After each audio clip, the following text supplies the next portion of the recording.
రామోజీరావు గారి మరణ వార్త ఈరోజు ఉదయమే చాలా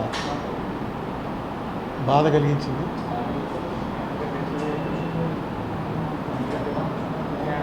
అయితే మన శాస్త్రాల ప్రకారం జాతస్య హి ధ్రువో మృత్యు వాంసాంసి జీర్ణాని యథా విహాయ నవాని గృహాని నరోపరాణి. ఏ రకంగా అయితే జీర్ణ వస్త్రాలని త్యజించి కొత్త బట్టలు వేసుకోవటం ఎలాగో ఈ జన్మ చాలించడం కూడా అలాంటిదే.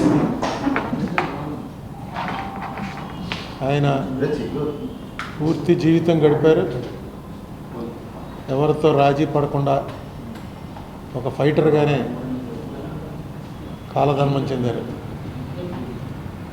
నేను ఆయన కలుద్దామని చాలా ప్రయత్నాలు చేసి కలవలేకపోయాను. అదొకటే నాకు అసంతృప్తి ఉంది. కానీ ఆయన ఏ రంగంలో ప్రవేశించిన ఆ రంగంలో ఒక సెలబ్రిటీ స్థాయికి ఎదగగలిగారు. నేను మీకు అనేకసార్లు చెప్పాను, నేను చూసిన వాళ్ళలో సింగిల్ మోస్ట్ ఇన్ఫ్లుయెన్స్డ్ పర్సన్ ఈ భారతదేశంలో ఒక వ్యక్తి, అంత పలుకుబడి కలిగినటువంటి వ్యక్తిని నేను మరొకరిని చూడలేదు.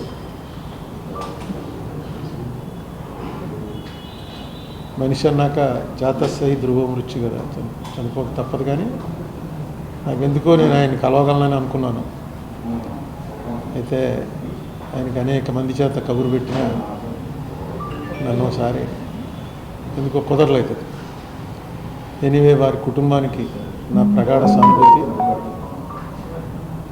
వారికి ఉత్తమ గతులు సంప్రాప్తించాలని ఆ భగవంతుని కోరుకుంటున్నా.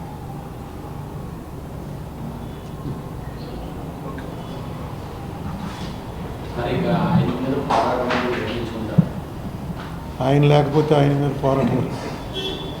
ఈ ప్రశ్నలకి ఇది సమయం కాదు, మనం మళ్ళీ మాట్లాడుకుందాం. Thank